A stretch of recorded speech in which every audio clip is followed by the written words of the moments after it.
This is the Ray Lucia Show. Coming to the best for the answers here. The one show that helps you make better money moves. The program all about your money, your business, and your life. You guys have about a lot of really good information that even I can understand. Call Ray now at 844-RAY-SHOW. 844-RAY-SHOW. This is the Ray Lucia Show. Thank you very much. No, not here for applause, but thank you anyway. Welcome to the Ray Lucia Show, the one talk show in America that helps you make better money moves.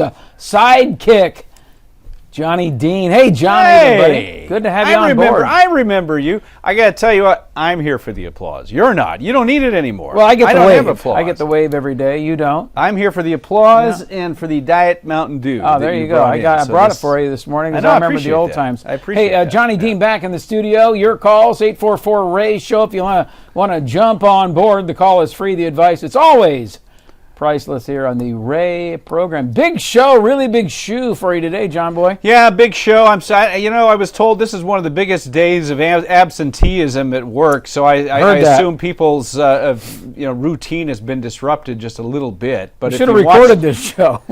You're in mourning anyway. Well, I was from the week ago. I mean, it was 2 weeks ago. 2 weeks ago. Because none of my teams made it.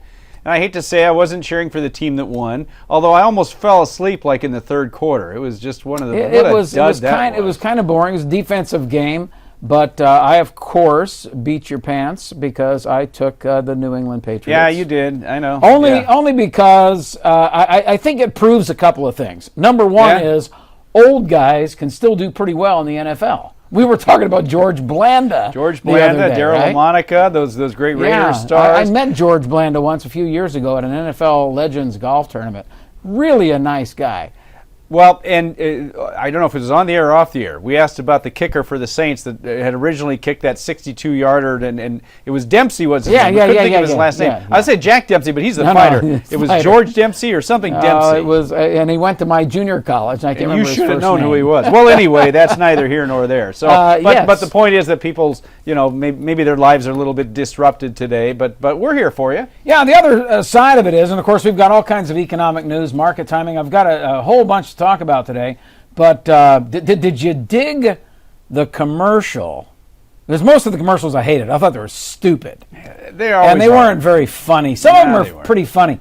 The one that I loved, though, was the 100-year Gala Super Bowl commercial that featured the Immaculate Reception. With all the football players. With the old Joe Montana. Joe Montana, Franco Harris. That was terrific. That was terrific. The way they knocked the ball in the air. Nobody under 40, 45, maybe even 50 necessarily knows what that reference was. Well, that was back in 1972. The Immaculate Reception against the Oakland Raiders, and Franco picked the ball up 1 inch from the ground. It was exactly the way it was done back. Yeah, that was classic. That. Yeah. So kudos to the NFL. That was great. They had, let's see, who else was in it? Montana, Peyton Manning, Neon Dion. Where's that guy been? I used to watch him play. As you know, I was a college football player. I was a quarterback. Yeah, you were. And I said many times, because I saw him when the Chargers played the 49ers. Okay. And, of course, the 49ers killed the Chargers in the Super Bowl. Oh, the Super Bowl, 95. Way back. Anyway, I watched Neon Dion play in the secondary, and I said, man, if I was a quarterback, I would hate to have to throw to the wide receiver. Because what he used to do is he would let the receiver get behind him to sort of tease the quarterback, taunt them. And say, I got this guy. Yeah. And then he would And so you throw the ball, and he was so quick. Oh, he's just amazing. And maybe you don't like the fact that he wears those cool hats and all that stuff. He was a little too flashy for me. He's very flashy. But he had the goods to back it up. So, what are we talking about today? Football. Okay, football. I love football. With that. Yeah, it's your life. life. Is my life. Stick around, folks. It will be great. Because there are some, and a lot of people think you go to the NFL, you get rich, you get famous. May not be that way. We'll talk about that. Plus, is it worth spending money on a Super Bowl ad? And we'll also get to some of the market stuff. Make sure you stick around for the one talk show in America that helps you make better money moves. The Ray Lucia Show, back in a flash.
This is the Ray Lucia Show. Coming to the best for the answers here.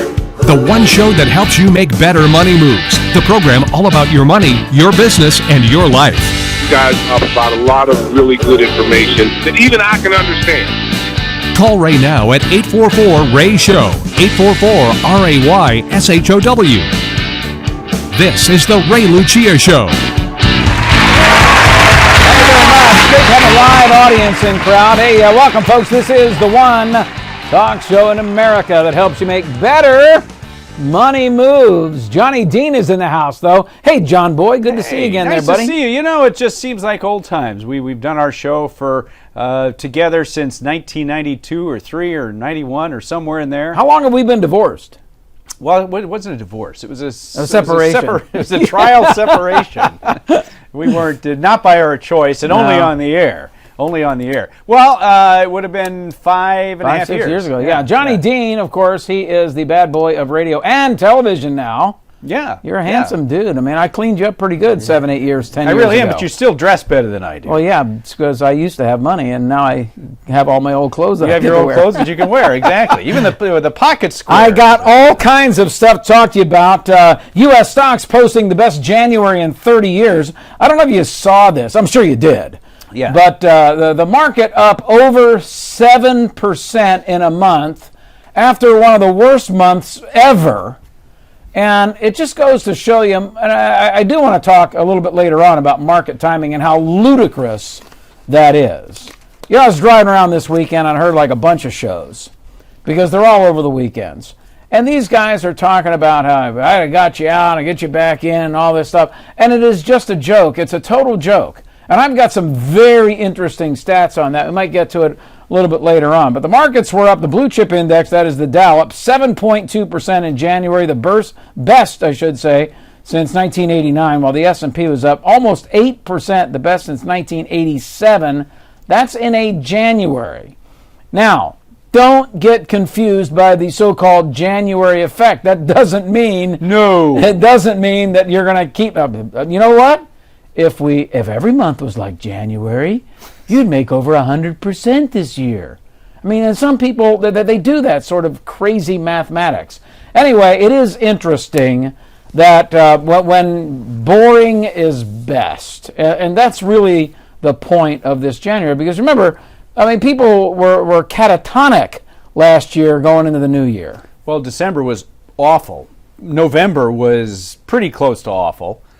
What you know, you said the January effect. Here was the other one, which was go away in May and come back in November, something like that. Yeah. So anybody who did that, they went away in May, they missed out on some pretty good gains during the summer months, and they said, well, that's all right, November's going to be better. They jump in November, and just everything goes straight down. Yeah, they got creamed on that deal. Killed. It was 180 degrees the other way. Interestingly enough, that's one of the few market timing techniques that's actually had some efficacy, if you will.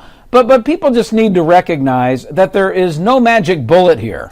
There really is no magic bullet, except there is, a free lunch, if you will. And that free lunch, I think Harry Markowitz said it best, John. Oh, yeah? Yeah. He said, I just read it this morning. Doggone it, give me a cue card. The only free lunch in finance is diversification. I would add to that, it's diversification of your assets, but also diversification in your strategy. Because in many instances, the strategy will not only help keep you diversified and keep you from market timing, but it will give you a roadmap for what you might be doing in the future. And we'll be covering that during the course of this show and a whole bunch more. So make sure you stay with us. I do want to talk a little bit about the NFL, because we saw some of these greats, Joe Montana and all that in that commercial, and I was going, man, those guys are so lucky. They're so rich. They were so good. Brady is a gajillionaire. I know you hate the guy. I don't hate the guy. I'm tired of it. But no, I believe me, 199th pick. I mean, what better story do you want in America? It's an incredible story, and he's not going away, which is also impressive. He'll be 42 years old next season. That's impressive in and of itself. Well, it's also impressive because he doesn't get hit a lot. And if kickers last till they're 60. Well, I was a quarterback, as you know. You got hit. I got hit a lot. You found that out, you see? That's how I had to throw that left-handed pass. Left-handed pass that went about 2 yards. Yeah, exactly. But it was a completion in the Nonetheless, it was a loss. I read this over the weekend, John. 7 NFL players who went broke after they retired. You'll know all of these guys, by the way. But here's, this was written by Megan Elliott. It was interesting. 6 years, I guess they figured that was the average stint of an NFL player. I thought it was shorter than that. It's not long. Frankly. But there was this study out of the National Bureau of Economic Research. And here's what they said. Not only were there a substantial number of retired players who went broke, but career length and total earnings didn't reduce a retired player's chances of ending up in dire financial straits. See, a lot of people think, these guys signed $20 million contracts, $15 million contracts, and they're set for life. Folks, It ain't that way. You might remember, because you and I worked together back when I was in the NFL Players Financial Planning, the FPA there, where I spent the money and I was qualified to be one of the advisors to the NFL. And I think I was in it for 2 years, and I was so disgusted by it I got out, because what I found is almost everybody was a scam artist. I mean, I'm sure that's not the case, but the agents were in on the deal. I mean, and I was working with some of the NFL, trying to work with some of the NFL players, and I just got fed up. Their parents were involved, their best friends were involved. I obviously had some experience with a family member in the NFL. Because a lot of these guys, it just was all of a sudden riches to a lot of families that had nothing before, and so it's attractive. It's like all of a sudden having a feast and a bunch of starving people are going to be attracted to it. They go out and they buy their mom and dad a house. That's always cool. They give a donation to their school. That's cool. Then they're involved in major purchases like big cars and big chains, gold chains. Well, and their friends. And then their good friends. One of the people that I knew pretty well bought automobiles for his best buddies, and his best buddies were just stealing from him, and he couldn't see it. It's just crazy. Anyway, here are some of the ex-players that had problems by going bankrupt. You remember Warren Sapp, right? Yeah, Tampa Bay at the time. The Buccaneers, I think he played for them. Defensive lineman. He earned more than $82 million. $82 million went bankrupt. And a lot of these you'll notice, John, they end up going bankrupt and also divorce, and a lot of those are related, if you know what I mean. I know his ex-wife still claims he owes her $3 million. Oh, man. Okay, well, whatever. Vince Young, remember Vince, right? Of course, yeah. $25.7 million 5-year deal with the Tennessee Titans. He basically, they say he spent $6,000 on a meal at TGI Fridays once. 6,000? $6,000. I've been to TGI Fridays. That's about right. That's a lot of mozzarella sticks, dude. It is, yeah. Anyway, he signed a almost $26 million contract. He went bankrupt. John Elway, he didn't go bankrupt. Elway, I met Elway once. Pretty nice guy. His family and all that stuff was down in the desert. Yeah. Over in, I was buying a golf cart, and I saw him at the golf cart shop. I think he was buying the whole shop. Figures. But he's worth like $145 million. But the story about John Elway that I thought was pretty interesting is he put like $15 million into a Ponzi scheme. $15 million ended up going into a Ponzi scheme, right? He didn't know about it. He didn't know about it until after the fact, but he was offered the opportunity to own something like 20% of the Denver Broncos for about the same amount of money. He was offered it? Yeah. He turned it down. Oh, man. Today, that's worth about $400 or $500 million, almost $500 million. John Boy. The team? Elway. The team or his share? His share of 20%. Denver Broncos? Yes. Get out of here. That's what they say. Bernie Kosar, he went bankrupt. Yeah? Bernie had a degree in finance, too. University of Miami. He had a degree in finance. He said, I'm great at making money, and as we found out, I'm great at spending it. What I'm not great at is managing it. Well, that's the whole story of all of them, really. Chris McAllister from the Ravens. You remember him. He signed a $55 million contract. He's now pursuing a new career, interning with the Buffalo Bills coaching staff. Well, okay, that's good for him to stay in the game. Of course, you realize that even if they sign these contracts, they're only on 1-year deals. That That's can be right. nixed at any time. That's right. So I guess the point is nothing is forever. You can lose your gig anytime. So when we talk about risk management and financial planning, it is true for everybody. It doesn't matter how much money you make. Many of us have experienced job losses, downsizing, make a whole bunch of money. It also talks a little bit to this whole subject of spending and how much of your budget you should be committing to expenses and how much you should be putting away for a rainy day and how much you should be investing. So when we come back, I'll talk about the Super Bowl ads very briefly, but should legacy goals be part of that retirement plan? What do you think? What do you think, John? I'd say yes, but let's see what you have to say. I always have something to say. At least that's according to my wife. And Johnny Dean. We're back in a flash. Stick around. This is the Ray Lucia Show. Don't go away.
Soul.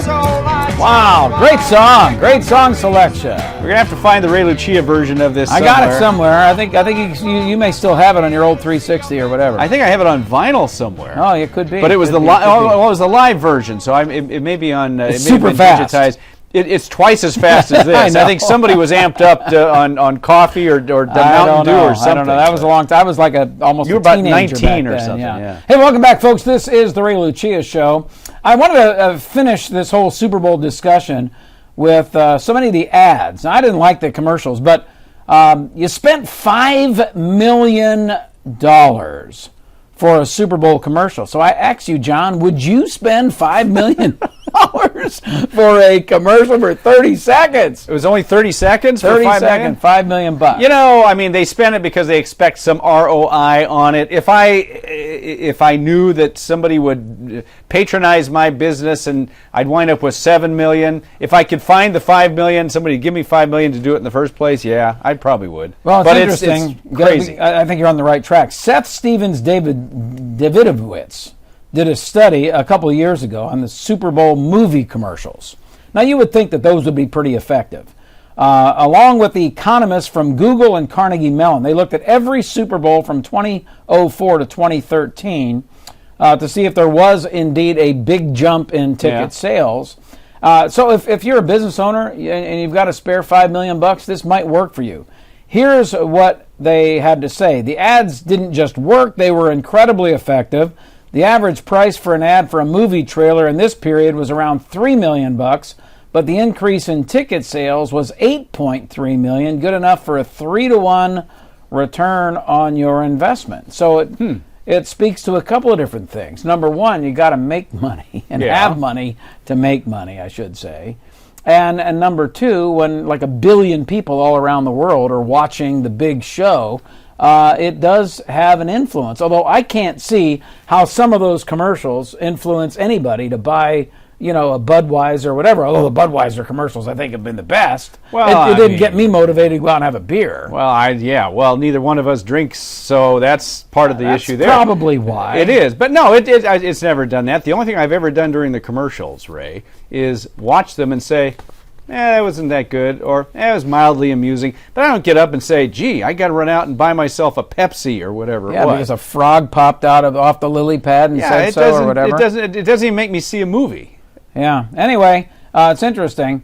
All right, on to more important topics for sure. I was reading Bob French from a couple of years ago, and it caught my attention because he said, should legacy goals be a part of your retirement plan? And I got thinking about that because we talk about retirement every day on this program, but we rarely talk about an individual's legacy objectives. Now, everybody knows what a legacy objective is, right? Well, it's where you want your stuff to go once you can no longer. Yeah, so you're no longer here. Do you want to leave your daughters, John, a bunch of money, a little bit of money, no money? I'd love to leave them a bunch of money because that meant I had a bunch of money. Most people don't tell the truth. I've asked them that same question, and most people don't tell the truth because deep down inside, I think we all want to leave a legacy of some kind of assets, whether it's our home or our retirement plan or all that stuff. Why don't they tell the truth? But most of the people say, I don't care about the kids. Really? A lot of people say that. You bet. Huh. A lot of people say, as long as I'm okay, then my kids, I gave them a college education, fend for themselves. I don't believe that. I think most of the people are being disingenuous with that because I think most of us do want to leave a legacy behind. There's a little bit of truth to that because I wouldn't mind making sure my kids are okay, but not to my detriment. Maybe that's what they mean. I'm not going to be, living in a one-room dingy apartment while I've got, $3 million or something stashed away that I've worked hard for and saved and invested and done sacrifice all those years so that I can live, with nothing so that my kids can have something. Maybe it depends on how the question is phrased. I would love to. Do want to make sure that my wife and I are taken care of first. Exactly, and you're leading me toward a discussion that I brought up, and I'm going to talk a little bit more about it later on this week. Optimizing retirement income by combining actuarial science and investments. This is really fascinating stuff. But to finish with what Bob French, CFA, so he's like one of these, super brainiacs.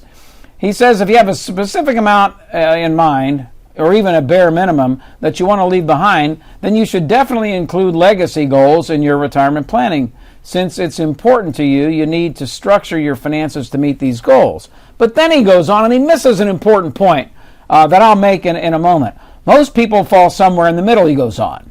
You want to make sure you leave behind a good amount, and it would bother you if nothing was left over when you pass, but you're flexible on the amount. This is where the art of financial planning comes in. So far, I agree. People on the fence handle this problem in many ways. One common solution is to include legacy goals in your plan and increase the relative size of the diversified investments portion of your portfolio. The result is increased overall expected return and higher risk. So he's saying, kick the portfolio risk up a notch, but see, then it could have an impact on your own sequence risk and longevity risk scenario. Oh, it absolutely can, which is why somebody might answer in the negative saying, no, I don't want to do anything for them. I'm going to take care of myself. Exactly. Since the size of your legacy goals is flexible, you have some wiggle room. If things start getting tight with your plan, he goes on, you can reduce the size of your legacy goals to compensate. Financial planning is about finding the right situation for you. This strategy may work for you or it may not, but what's important is you think clearly about your goal. I'm reading through this and I'm saying, Bob, you're a smart guy, but there's an easy solution to this. And I brought it up before we went on the air today, and you said, actuarial bonds. I don't think I've heard much about those. Remember that? Well, we don't talk much about them.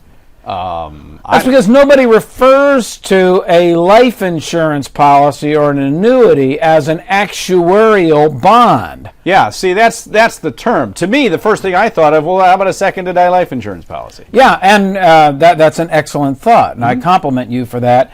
So you would lose all respect for me if I can't back up what we're talking about here with some kind of academic research. Because you know me, I'm a nerd. I trust you. You're a smart guy. I mean, you're the one. You're the one providing. Yeah, but I like documentation. Yes, I know. It's nice to have something backing you up. So Dr. Fowl wrote for One America, and this is a couple years old now, but this is just brilliant stuff, absolutely brilliant stuff. And I don't know that we can get through it during the course of this segment, but I'll finish it on the other. You got 1 minute. But it's optimizing retirement income by combining actuarial science and investments. Now, don't freak out, folks. It's not nearly as complicated as it sounds, but it is powerful stuff. And every financial advisor that's tuned into this program right now need to stay tuned. And every retiree and pre-retiree, and even if you're 35 years old and retirement's the last thing on your mind,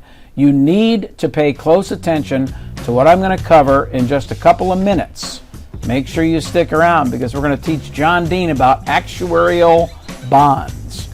Actuarial. Well, now you know there's insurance involved on the actuary. You know it has to do with lifespan, perhaps. Yep. Something. It's just a wonky term for something that I think we know all about.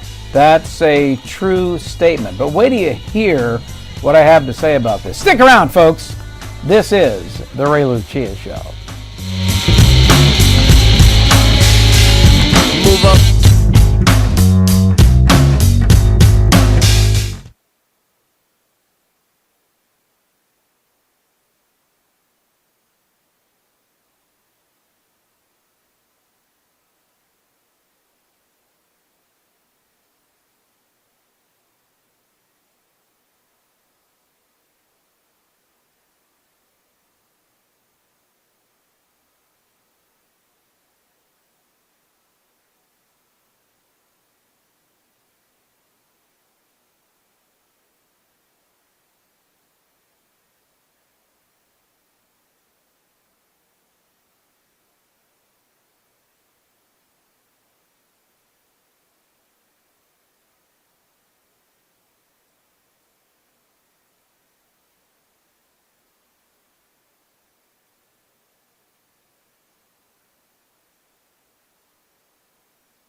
Hey, welcome back, folks. This is the Ray Lucia Show, bringing you the best in money information.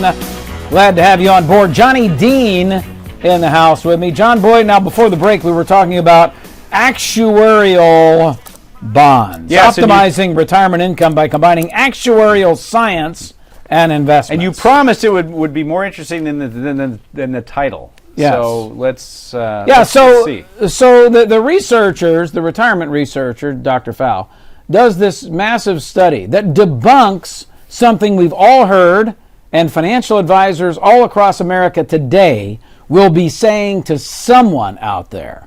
And that is, John, what are you doing with this permanent insurance policy? You should buy term. What's the rest of it? Buy term and invest the difference. Yes. Never buy permanent. Always buy term. So what's interesting here is Fowl, the retirement researcher, who's a brilliant guy. I've talked to him on the phone. Brilliant guy. Actually did some studies on, and he used a 35-year-old and I think it was a 50-year-old. So that's a fairly good sampling of individuals that might be in the market, if you will, to take care of their family. And remember, the topic here is, should legacy planning be considered as part of your retirement portfolio? So he looked at three scenarios. I'm just going to cover two. Scenario one is your typical investments only. No insurance, no nothing, other than term life. And I believe the number was like $400,000 of term insurance, with the rest going to investments. So here's the scenario. Term premium, $539. The taxes that you'd have to pay on that, $180. That would leave $14,281 left over. So that's a total of $15,000 a year in cash flow. So in other words, he's saying you got 15 grand a year that you're going to put toward your investments and so forth, and your family protection. $14,281 is going in your 401k plan. The rest is to the policy. Exactly. The term, $400,000 term policy. Scenario three, because I'm leaving out two, is a single life SPIA. You know what that is. Single premium immediate annuity. Upon retirement, and a whole life insurance policy.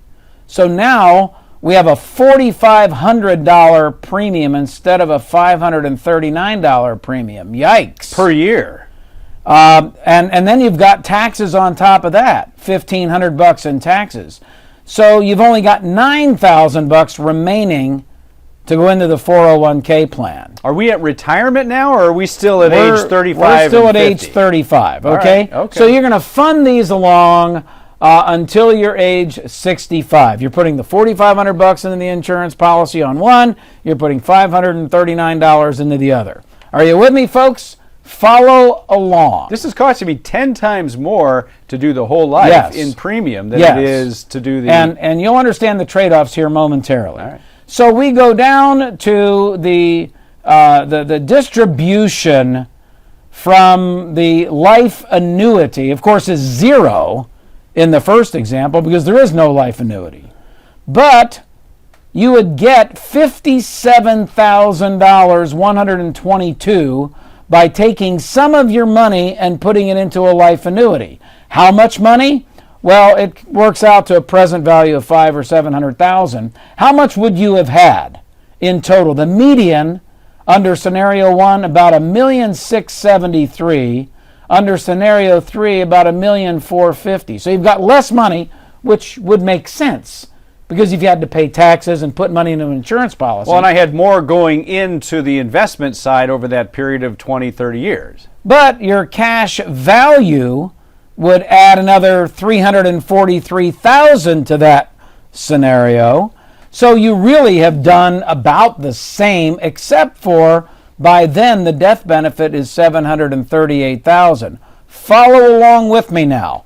We're going to start distributing money. Total distribution of income. This is how much you can spend. Under scenario one, $58,556 per year.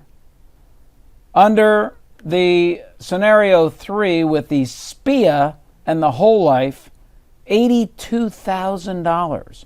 40% more money to spend starting at 65. Now this is not me. This is actual research. But let me go on. The distribution at wealth, you'll see one of the trade-offs here. If that individual died at age 66, the distribution of wealth would have been $1,688,000 to the heirs versus $1,462,000 to the heirs. So if the individual dies early, it's better not to own the insurance policy. Isn't that crazy? You would think it would be the opposite. You think it would be the Normally opposite. Normally it is. So you have 13% less in legacy value to the heirs. But if that individual lived to the age of 100, and we're making that number up, there would only be $649,000 left to the heirs. I'm using the median now. $649,000 to the heirs versus $2,132,000 to the heirs, $228,000 more. That is significant. Okay, you'll need to explain why the big difference here. Okay, here's the difference. You bought a lifetime income annuity at age 65, and you had a permanent life insurance policy that doesn't expire. The term policy expires after 20 or 30 years, so there's no death benefit available when the individual is 85, 95, 100 years old, right? Mm-hmm. The life annuity works this way. You get a guaranteed payment forever. When you combine the two, check this out, and this is what people neglect to realize when they come up with the buy term, invest the rest, and all these other different simulations.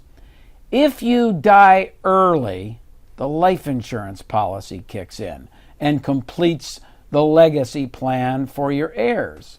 If you don't die early, the annuity will last a lifetime, and it gives you the ability to have more of your money invested more aggressively, and therefore, over time, you end up with more money if you die and more money if you live. The only time you don't have more money is if you die too early.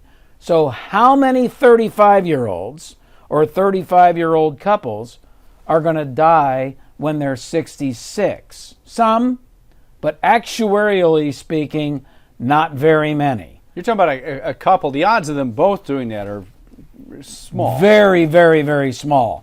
He goes on to do a 50-year-old because a lot of people say, well, I'm too old to buy life insurance. So he does the same calculations for a 50-year-old. Of course, the 50-year-old has $32,000 to save, if you will, and the numbers are equally impressive. Again, going back to distribution of income, it was $65,000 compared to $95,000. You got $30,000 more spendable money. 65 for you'll have to say for which That's one. the term, and invest the rest. You have 60 at retirement. And no annuity. Retirement. At retirement. 65. 65,000 versus 94,675. 45% more spendable income.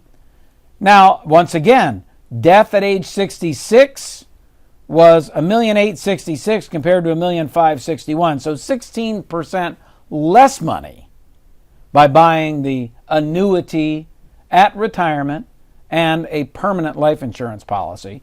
But then again, the legacy of wealth left behind at age 100, $265,000 left over to the heirs versus $1,460,000, 451% more money left to the heirs. Okay, summary. Don't believe everything you hear and everything you read in the financial press to be accurate without actually seeing the numbers, the hard numbers, based on what reality might have for you. Because if you want to leave a legacy and if you want more retirement income, other than perhaps death too early, most every other scenario, if you have a best practices advisor who follows the science of money and not the art of speculation exclusively, you will do better. So buying term and investing the difference, although it's a novel concept, and if you plug in that you're going to make 14% per year, certainly looks great. But when put behind or underneath the microscope of the retirement research and the academic studies that support what I've just gone through, you will see that sometimes reality suggests that buy term, invest the rest is just a myth, and those that don't support SPIAs are just flat wrong. We'll be back.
Welcome back, folks. This is the Ray Lucia Show. It's very unfortunate that Michael Jackson's been in the news lately.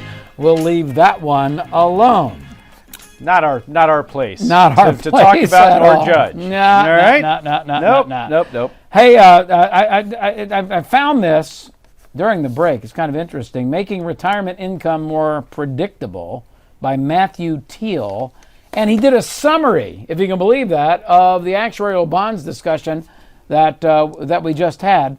So let me just give you his phraseology. It might be a little more clear since he had a lot of time to think about writing this. Yeah, I was yeah, doing you're it just off doing the top it of my right. head. Boom, yeah. Here's how it works, he says. An individual can take a portion of retirement assets and purchase a single premium immediate annuity at retirement. By the way, there are lots of different vintages of those nowadays. That's another discussion. This will generate guaranteed lifelong income that will cease at the annuitant's death. If the individual lives for 35 years and continues to receive income payments every month, that's the example that we're just using. But what if the person dies in 10 years? That doesn't seem to be a compelling value. That's where the life insurance comes in. So if this individual owns life insurance, then although the income ceases, the life insurance death benefit pays out to her beneficiary. The combination of permanent life insurance and income annuities creates actuarial bonds. That's what we're talking about. It's sort of like heads I win, tails you lose. Well, and somebody might point out, yeah, but that leaves less for me to be able to invest because obviously I'm taking this from my equity portion of my portfolio. I've siphoned off a chunk to provide this guaranteed income and to provide the legacy benefit through the life insurance policy. But this goes back to what you were saying before about the how being better off with not having the term and buy term and invest the difference. See, that sort of puts that argument to rest. It does. If you die early, obviously you're better off with the term policy and investing as much money as you possibly can. Well, of course. But who is going to die early at age 66? I'm certain that a few people will. Oh, absolutely. But it's probably not going to be you, especially if you have any assets. And we'll talk more about that probably in another hour. But should you plan for a legacy in retirement as part of your retirement portfolio? The answer is definitely yes if you do it utilizing actuarial bonds. That's the moral of the story. Hit it, boys. Let's do some emails. Email. Whoa, Yeah. yes, wait a minute, Mr. All right, Bossy. let's see. By the way, when you email us, let's tell where people Well, can... just go to raylucia.com. That's going to be the easiest way. Although Ray at raylucia.com or anything with my name on it will probably get here. Or drop it in the mailbox or Yeah. something. I don't Or know you if can anybody text does that. me. I guess No, let's I hold used off to on give that. out my phone number at every seminar. You know that. I know you did. My personal phone number, and I probably will do it again, but... Well, the problem was you didn't have like anybody to help you out managing it, and it got a little I do unwieldy. now. I have you. Me? Oh, you don't want me managing, I tell you. Okay, so let's do a couple of Let's do these. Gary, who says, hi. Hi. I want to give my son $30,000 to help him and his new wife out. I know that I can give him the $30,000 without having to pay any gift taxes due to my $5.5 million lifetime exclusion benefit while still having to fill out a Form 709 to report the gift. Well, this guy's a pretty smart dude. Is he like an advisor? He's or what? he's almost correct there, by the way, but go ahead. Not quite. All right, yeah. But it gets tricky because he's also an employee of mine. I have a small business, 6 employees in California. Can I not give him the money without tax implications because he's my employee? Or does the fact that he's my son make the whole tax thing about taxing employees' gifts not applicable in this case? I can't find anywhere that says which way the rules swing. Any help you have would be appreciated. Well, Let's talk about what he's talking about. I get all of that. I don't think it's going to matter one way or the other. He's your son, and parents make gifts to their kids all the time. Plus, this is a joint gift, him and his spouse. So you don't have to worry because you said new wife, right? So if you name both of them as the beneficiaries of the gift, you're not just giving to an individual who happens to be your employee, but having a family business that employs 3/4 of all of my children. Well, I should say there's only 4. That's it. 75% of the Lucia children, only 4. But there's also brother, nephew, and a whole bunch of Yes, of others. I have course. employed them all at one point, including 100% of all of my children at one time. You can make gifts to your kids. This whole idea, though, of making a gift to John Dean if he's my employee, which he's not, he's an independent contractor. But if I make a gift to an employee in lieu of salary, that would be a major violation because there's no Social Security tax being withheld, there's no income taxes being withheld. That is tax, it's really not avoidance, it can be looked at as evasion. Evasion, that was the word I was looking for. Yeah, it's an odd little thing because you could, if I worked for you, you owned some business somewhere, and I worked for you, and you just said, John, you're a good guy. Here's $30,000. Because I like you. It's a gift from me to you personally. That's different, but it's not in lieu of compensation. Salary, and that's the thing. Because and then I say, well, Ray, you're such a good guy. I know you're going to pay me $30,000 to work here, but you know what? In return, I'm going to work for free. Yeah, that doesn't work. That remember, if it's in lieu of compensation, if I said, okay, it's time for a bonus, John, and I give you a gift of $30,000, then it would be illegit. Let's see if we can get to another email. Okay. Do we have time? No, we got like a minute and a half. You better read fast. Okay. Kevin, I work full-time, W-2 for a large corporation, have a 401k. In past years, I've also contributed to either a traditional or Roth. This year, I also started a freelancing gig as a sole proprietor, 1099.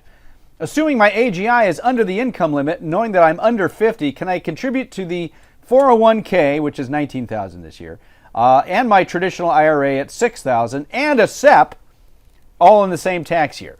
The answer to that is actually yes. You can have a SEP and a 401k and an IRA all together. It's pretty much gaming the system, but it's a heck of a deal. Well, you can, because the 401k is separate from the IRA. That's you can correct. do both. You can max out your IRA. Yep. The SEP, now, while it's technically an IRA, it's more of the employer provided. It's a simplified employee pension plan. So you are both the employer and the employee of your own business. You can take 20% of your self-employed business income, not 25. It works out to 20. It's a 20% number. It's this circular math. Circular math. You got to work with it. Just figure it's 20%. So if you make $40,000 in your side gig, you can put $8,000 into a SEP and do the IRAs and you got a spousal IRA you can do too. So you got all kinds of ways to put money away for your retirement. I'm out of time. Thank you, Johnny Dean. Great hour of Money Power. And thank all of you. Now go out and make it a great day. God bless you all. Bye-bye.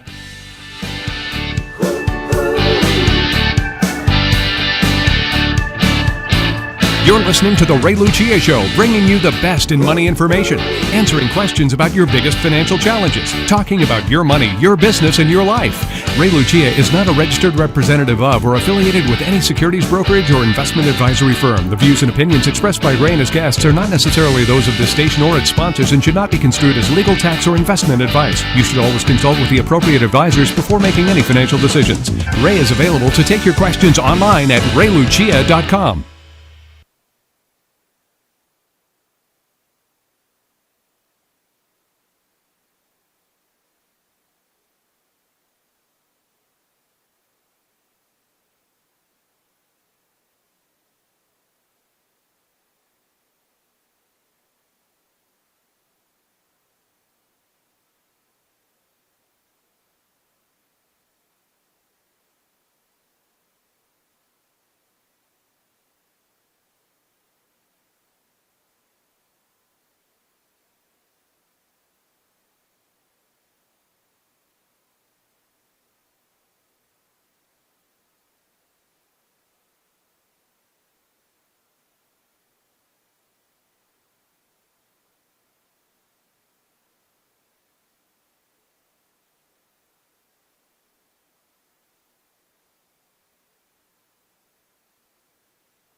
This is the Ray Lucia Show, Coming to the best for the answers here.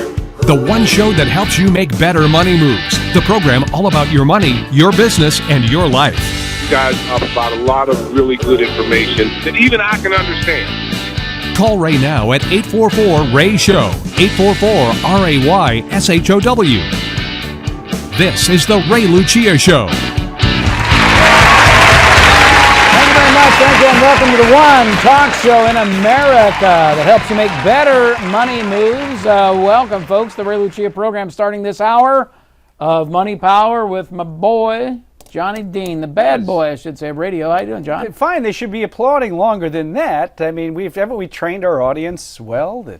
Well, you know, when I told Adam I needed the applause, I think... Oh, wait, it's canned? what all these people, they were moving their hands? Don't tell me that was canned applause. Hey, a quick welcome. I think we've got the folks from KDON, KDWN, Las Vegas, 720 on your AM dial. 720. Well, they're used to hearing me. You know, Yeah, they are used to hearing you, but I haven't been on for a while. Not on KDON. So you know what I should do? I don't even really need to welcome KDON necessarily. I need to welcome you back doing the KDON stuff, but you've already been on like everywhere else. So it's sort of a double welcome here. Well, yeah, it's good to be back in the, we got back on the saddle, the band's back together. The It's band's all back good. together. And by the way, the folks you're used to hearing, we will have other people, some of the other guests on occasion. Yeah. Nothing's really changing other than you're going to be talking. I'm going to be talking with you.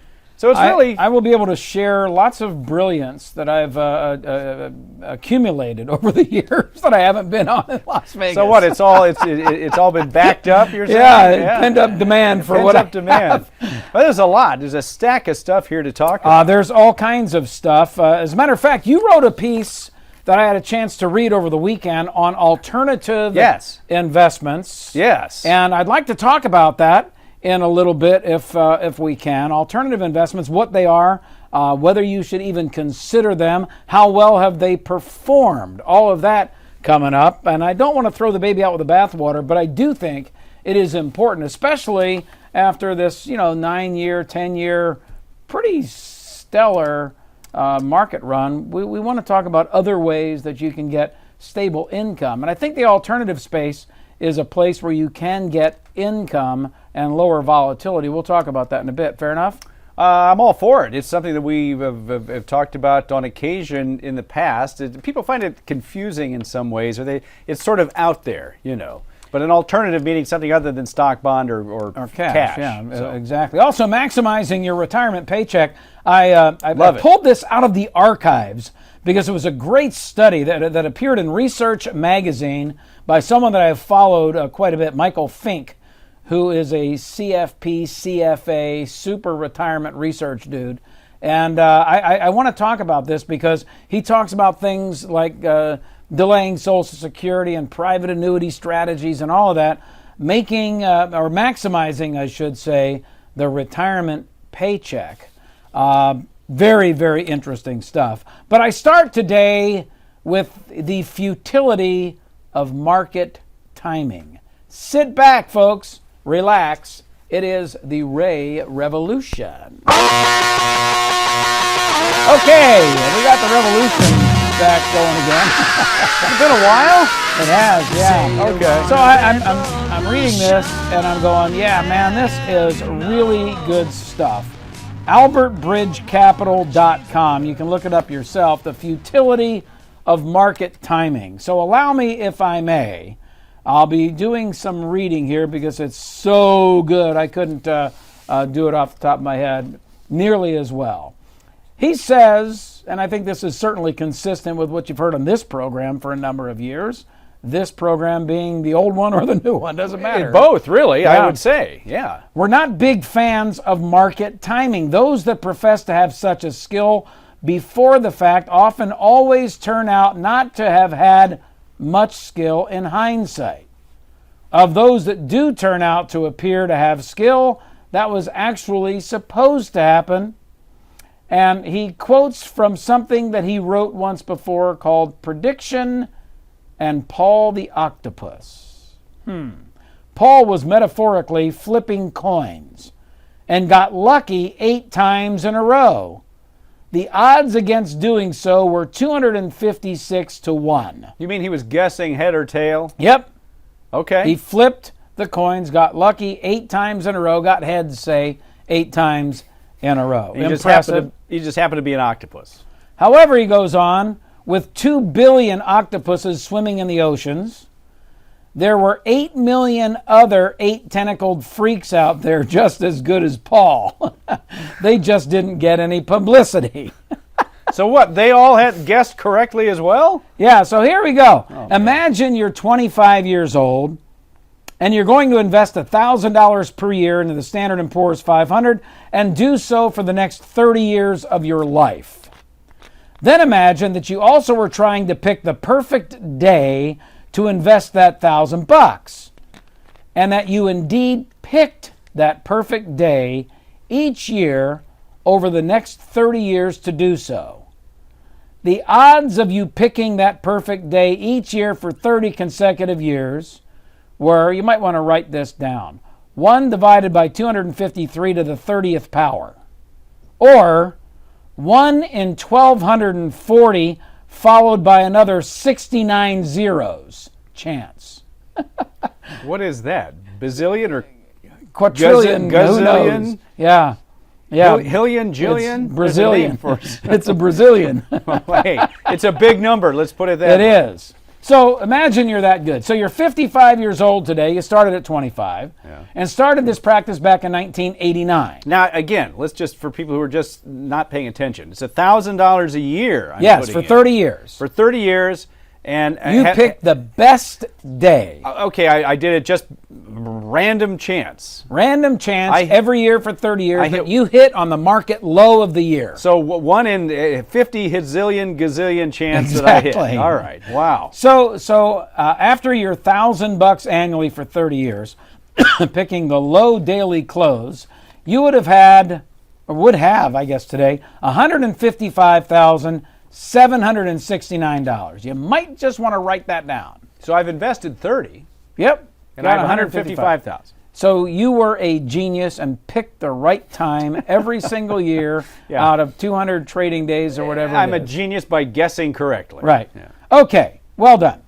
Now imagine the unluckiest market timer in the history of capital markets. Not just unlucky, but actually extremely good at being extremely bad. Okay, so we're flipping this around now. Yes. So you put the money in on the worst possible day, at the market high for the year. How much are you going to have? Again, I'm doing $1,000 a year for 30 years. $1,000 a year. So what do you think? You have 50 grand? After 30 years? Yeah. I put 30 grand in. I'll say 60, I'll say. 60? Yeah. The guy who was the worst market timer ever, investing $1,000 at the very worst possible time each year, still has $122,000. So the difference between being the perfect idiot and the man with perfect foresight is the idiot has nearly 80% of the nest egg as the impossibly accurate market timer. Now, we all know no one can pick the right day, and no one's going to pick the worst day. No, those are the two extremes that no one's ever going to hit. But you're within 20% of being the best, even if you picked the worst, and that's the point of market timing and why it is an exercise in futility. Does it say how it happens to be only 20% difference or $30,000 or whatever it was? Well, it doesn't say, but intuitively you know. You invest over a long time period. Whether you pick the worst day or the best day, yes, you'll have the compounding impact on whatever that marginal difference is. Mm-hmm. But over a 30-year time period, the fact that you missed it in 1 year, you've got it in every other year. You've got the growth, it's compounding, and the difference is you might get an extra 20% if you are perfect, compared to if you are absolutely the worst investor on the planet. That is compelling reasons not to tune in to these programs that tell you, boy, you got to get out. You got to get out now, because those programs were on fire since, say, last November. They were on fire. See, I told you so. You needed to get out. If you would have listened to me Could you play back that show where we said take all of your money out of the market? You know, it's interesting. When you see these, John, people rarely take all of their, they don't have conviction. No. Because I would say this, if you are that convicted, or if you're that confident that you know what's going to happen, then take it all out. They changed their model. We were no longer a 60-40 mix, we're a 50-50 mix. Well, why are you even a 60 anything, 40 anything? Why aren't you 100-0? Oh, and this goes on, and this is just really great stuff. If you want to look it up, just type in and Google search the futility of market timing. It's awesome, awesome stuff by albertbridgecapital.com. All right, we'll take a break and come back with more of the Ray Lucia Show. Don't go away. What they do.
Welcome back, folks. This is the Ray Lucia Show, bringing you the best in money information.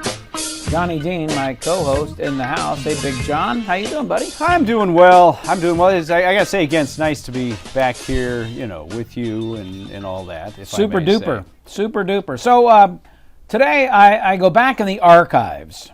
This was originally published in Research Magazine, and it's titled "Maximizing the Retirement Paycheck."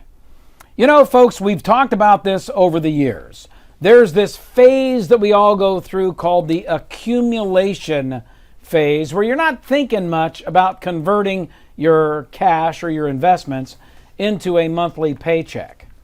And that's wrong. You should start thinking about how you get to that monthly paycheck early enough in retirement so that you can affect change.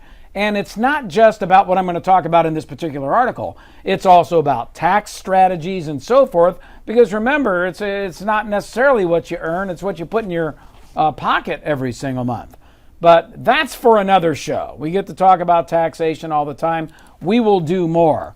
But allow me, if I may, to quote from Michael Fink, who I've followed for many years, Texas Tech University, brilliant guy. He wrote about it. And I think there were a few others that contributed, but that's the main one.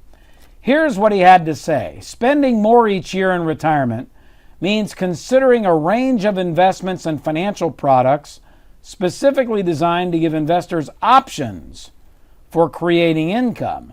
Most retirees leave a lot of spending on the table by not creating a retirement income strategy. Obviously, John, what he's talking about here is when you're trying to manage sequence risk and longevity risk, the two biggest bugaboos in investing, you have to be so conservative with your investments because you don't know how long you're going to live or what kind of a bad sequence you might hit early in retirement. You could live 100 years and you could have the 4 worst years of investment history the first 4 years that you retire. So you tend to take your foot off the gas pedal and say, well, I'll have to live off less because it's like having a cabinet full of food and you sense that a drought or a famine is coming. You don't know, but you sense that it is, so you're going to just eat little and keep the rest for later.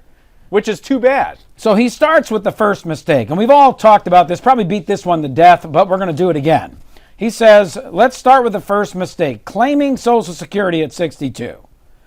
We're all a little overwhelmed, he goes on, by the complexity of Social Security claiming strategies, but you don't have to be. If you have any decent amount of assets, he goes on, you're going to live longer than the average retiree that Social Security uses to calculate how much income should increase with every year that you wait to claim. How much longer? So check this out. And you and I have talked about this before on and off the air. Mm-hmm. A recent study by the Social Security Administration shows that the longevity gap between the top half and bottom half of earners has been widening in recent decades.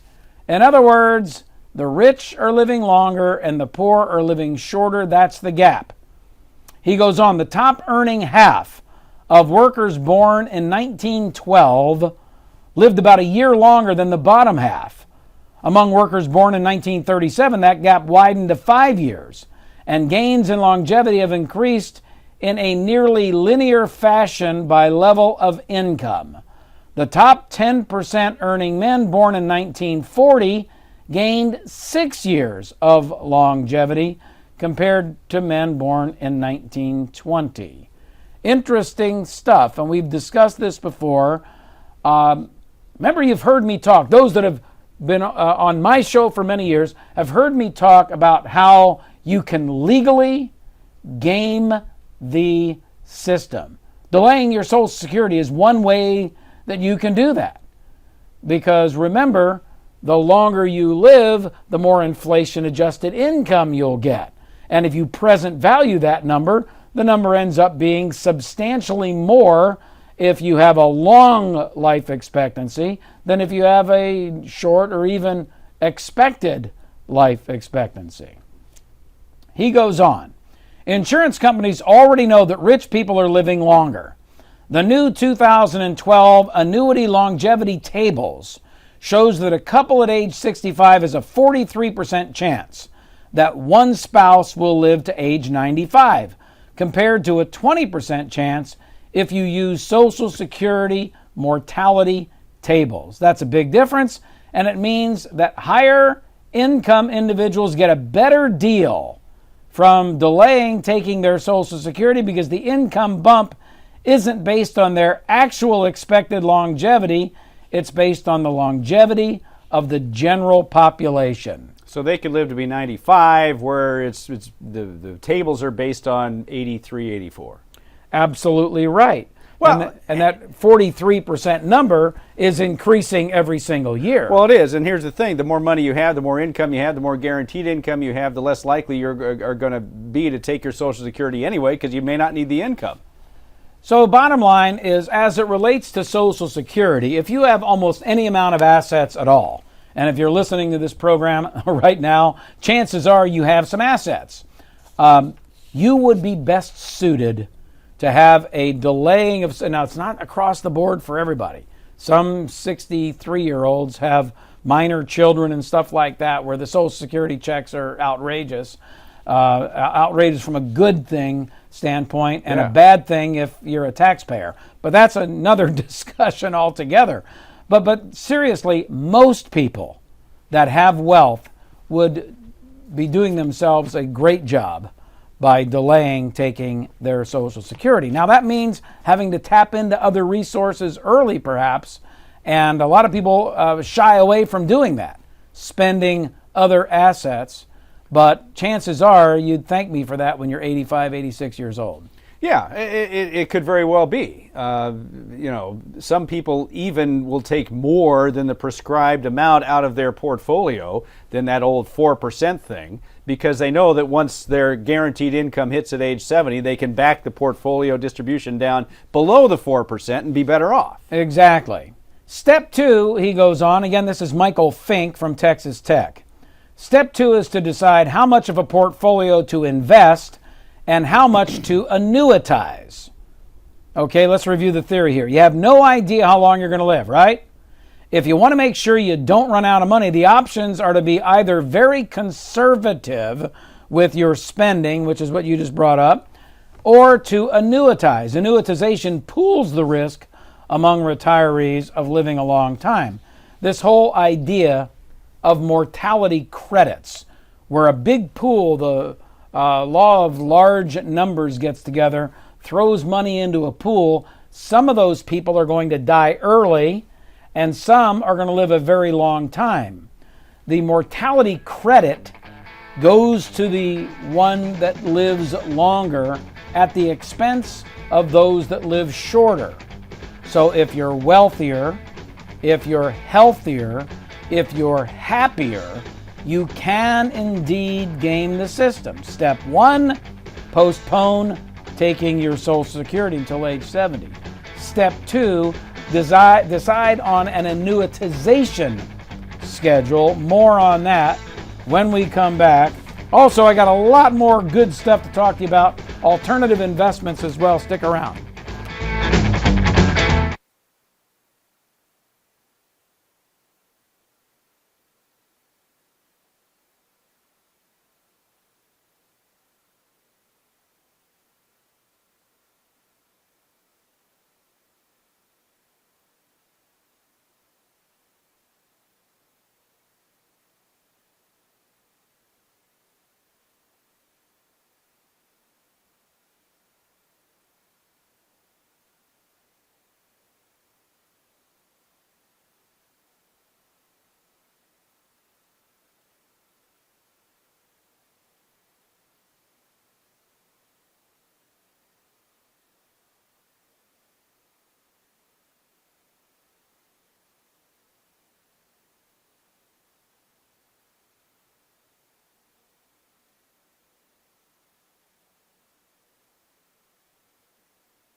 right, welcome back, folks. This is the Ray Lucia Show, bringing you the best in money information, and I mean that when I say it.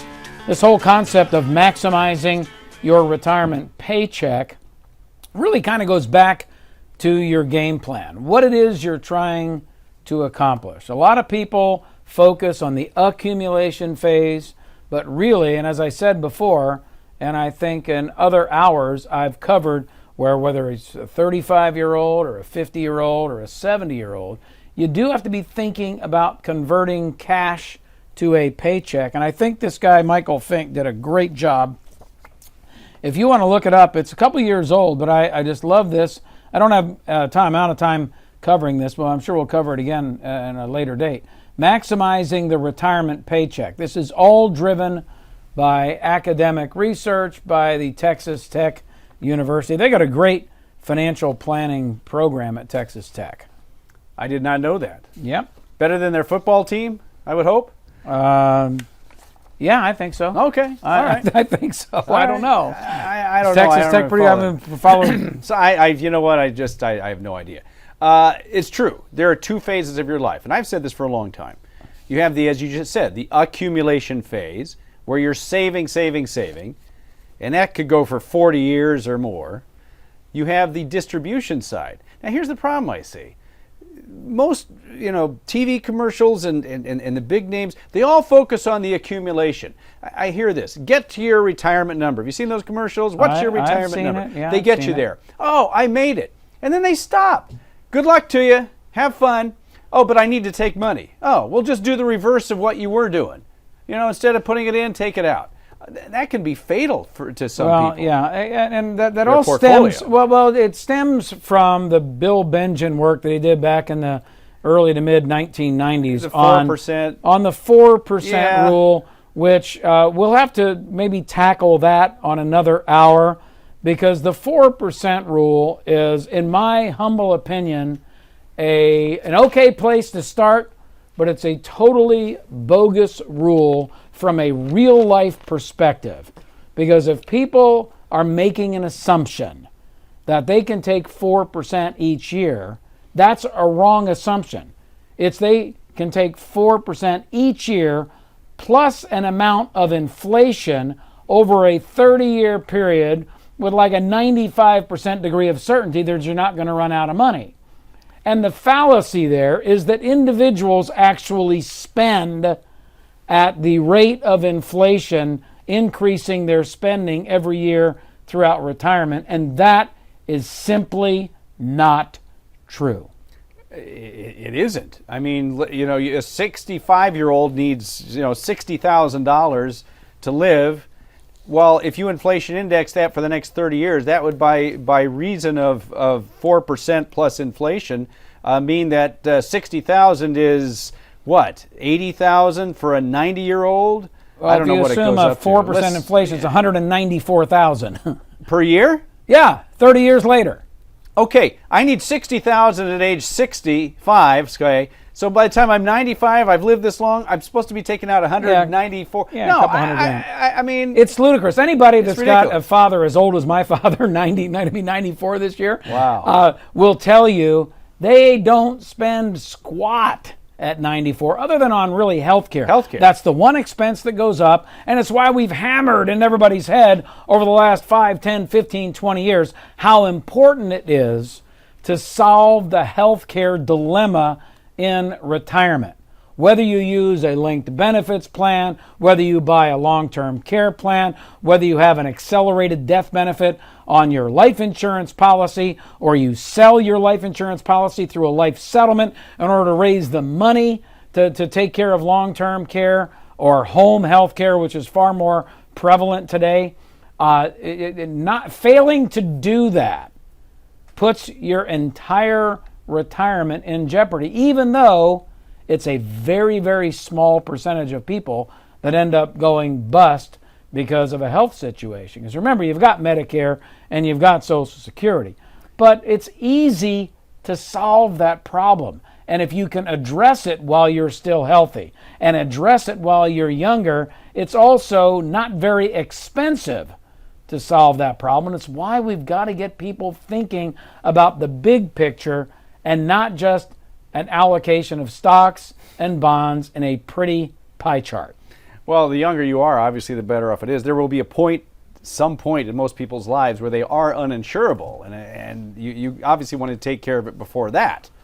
All right, I want to change gears here, Johnny, because the piece you wrote on alternative investments, a little primer that you've been working on that you asked me to read. Yes. And as you can see from the red that I wrote, I put a couple of other things in there. We're a good team, though. We are. I knew it would be more than a couple of words, which is fine, which is absolutely fine. No, it was excellent because so many people leave alternative investments and alternative strategies out of the retirement plan, either because they don't understand them, their advisors don't understand them, or their advisors can't get their hands on reasonable alternative investments because the customer, if you will, doesn't have, $5 million to invest, because typically these types of investments are reserved for the very wealthy. Yeah, the accredited investor types, things like that. And in some cases, there are just the ordinary investor. Probably, they could look at them. They're not for 100% of the population, that's for sure. We used to call it the endowment method of investing, following what many of the big endowments do with their money. Not that they're infallible, because the endowments have not done nearly as well in the last 10 years as they've done the 20 years because of prior the to that. alternative investments haven't done as well because the stock market's been going up. Yes, and this is something that I think a lot of people must keep in mind. If you have a portfolio that is truly diversified, there's going to be a portion of your assets in that portfolio that you ain't happy with. If, for example, you've got, and we've talked about this many times, you've got domestic stock, you've got growth and value and international and emerging markets and alts and all this stuff. Well, the emerging markets have been horrible for the last decade or so. The international markets have been horrible for the last decade or so. The domestic markets have been on fire. To quote, who is the woman that sang this? Are you at? Did it happen after 1983? Yeah, then I don't know. I'll think of it. Don't know. She's on The Voice or something. I don't even know what that is. Alicia Keys. Okay, fine. You don't know who Alicia Keys is? I've heard the name, but I couldn't tell you what she does. She's quite talented, by the way. right. She's quite talented. This girl is on fire. Well, that's what I'm talking about here, because the David Swenson, who is the dude from Yale, has been the most hailed money manager in the country for years. And even his track record in the recent past has not been that hot.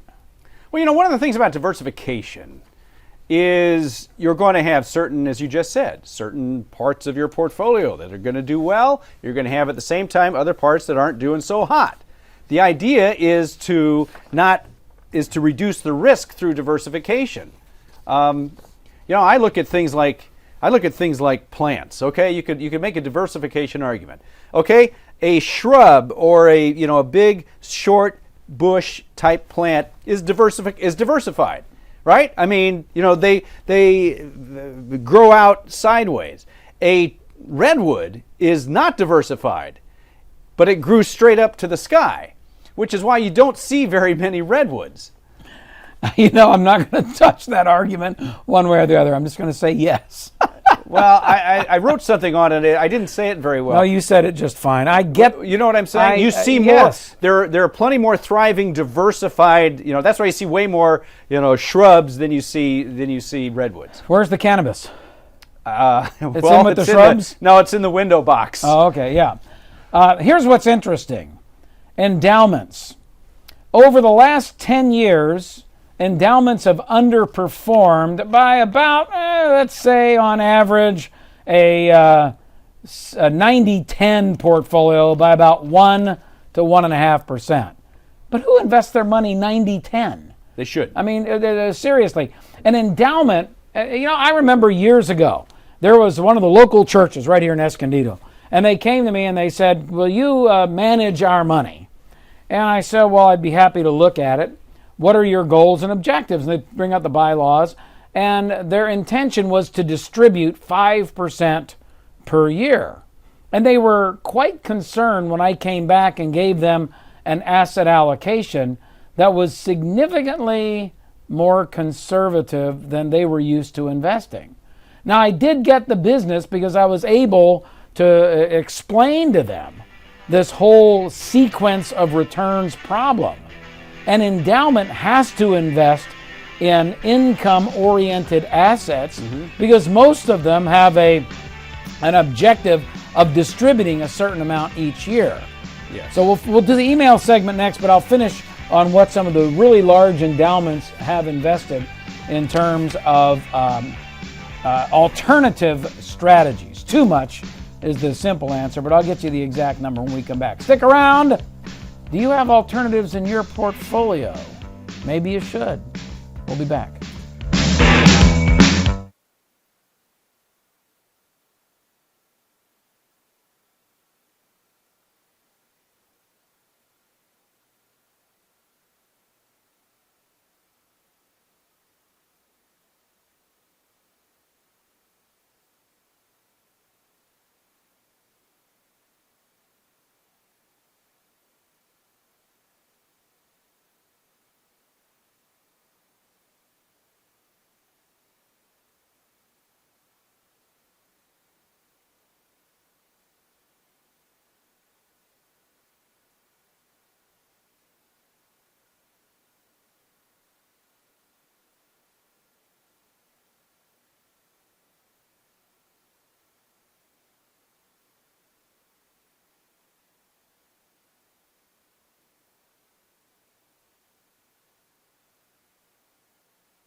We're back in action here on the one talk show in America you cannot miss, because Johnny Dean will tell you, if you miss a minute, John, you might miss a lot. You don't want to miss a minute. I mean, I turned around to, answer a call and you'd already gone on to the next thing. I feel like I'm not as smart as I could have been. Absolutely. So here's the deal. We were talking about endowments. Before we get to the emails, we're talking about endowments, and I have studied this, and in fact, Ben Carlson wrote about it, and this is like a week old. So this is fresh off the press. The peer benchmark, the majority of foundations and endowments crowd focuses on every year, is the NACUBO, TIAA study of endowments. What an NACUBO, National Association of Cubans? What is that? Come on. What? NACUBO? You don't know what NACUBO is? No. Yeah, it's the National Association of Colleges and University Business Officers. You cheater. I think that's what it says here. Wait, let me look. Oh, yeah. What's the matter with you? Okay, so this is the way the endowments around the country, there's like 800 of them or just gazillions of them, that invest, and I think the number was $600 billion. There's 800 colleges and university endowment funds managing more than $600 billion. So modeling your investment portfolio around those kinds of numbers, not so bad. Except that it's been like this for a long time, and they were stellar. I remember when Harvard and Yale used to fight every year, and their performance just kicked the tar out of every money manager, beat the indexes, beat everybody, and a lot of it was because of their commitment to alternative strategies. I think everyone ought to consider some alternative strategies. Now, that could be real estate, it could be a lot of different things. My go-to alternative is real estate.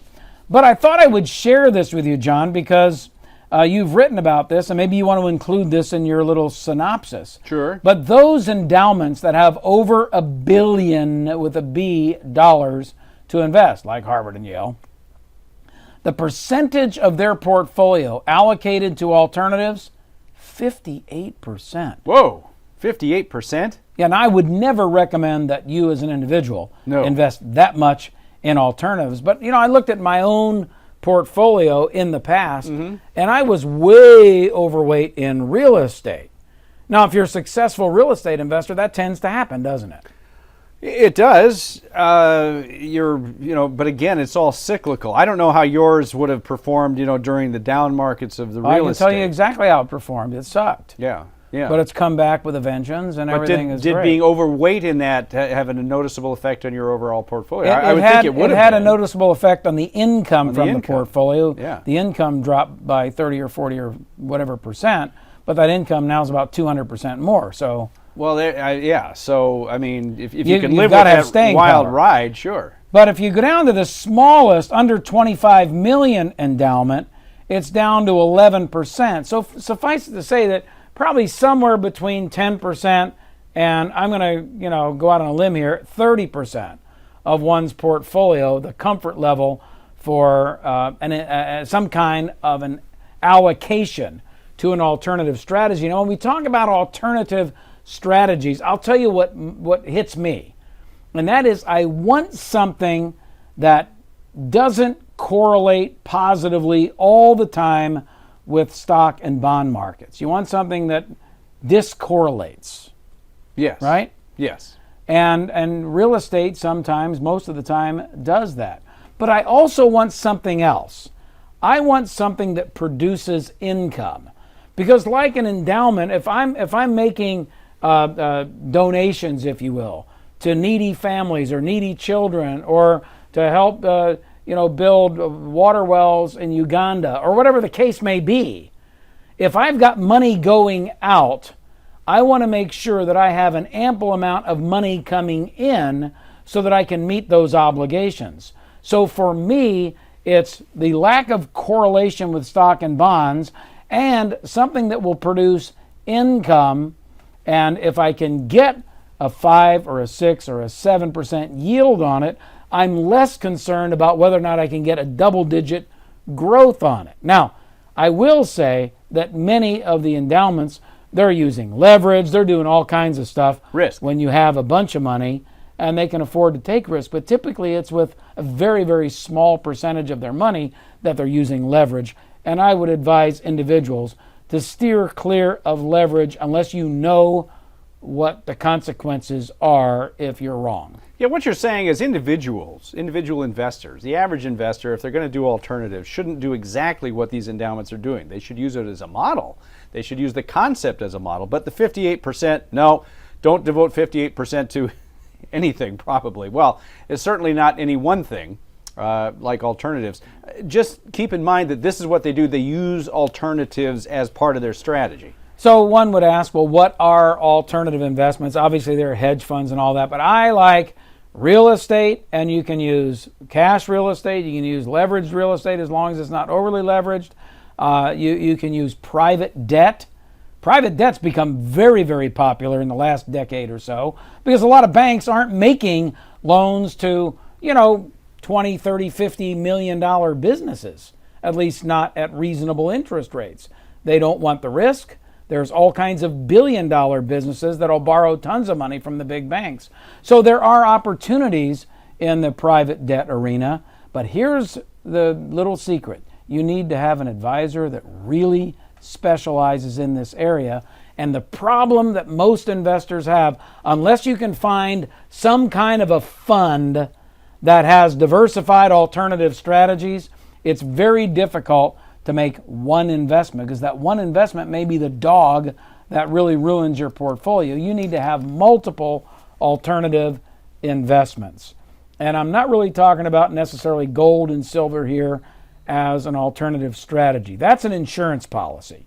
People that want insurance should buy gold and other commodities. A commodities fund that might include gold and silver and real estate and other stuff like that could certainly be a portion of that 5, 10, 15, 20, as I said, as much as 30%. But get some serious help, because those are usually very, very risky strategies and very, very illiquid strategies. Illiquid is big. And that, the fact that if you're able to leave it alone for a good long period of time, I mean, like could be a decade, more, 15 years, something like that, some of the risk is mitigated somewhat. It doesn't take it all away, but that's the reason you have to look at it as illiquid. You just have to make sure that the leverage is low enough and there's ample assets on the sidelines so that you can get through, one of those lengthy periods of a bear market in whatever the asset class is. If you can't, I would say steer clear. All right, we're out of time. Sorry about the emails. We'll have to get those on another hour. In the meantime, folks, email me, raylucia.com. Click on the Ask Ray button. Now go out and make it a great day. God bless. Bye-bye. You're listening to The Ray Lucia Show, bringing you the best in money information, answering questions about your biggest financial challenges, talking about your money, your business, and your life. Ray Lucia is not a registered representative of or affiliated with any securities brokerage or investment advisory firm. The views and opinions expressed by Ray and his guests are not necessarily those of this station or its sponsors and should not be construed as legal, tax, or investment advice. You should always consult with the appropriate advisors before making any financial decisions. Ray is available to take your questions online at raylucia.com.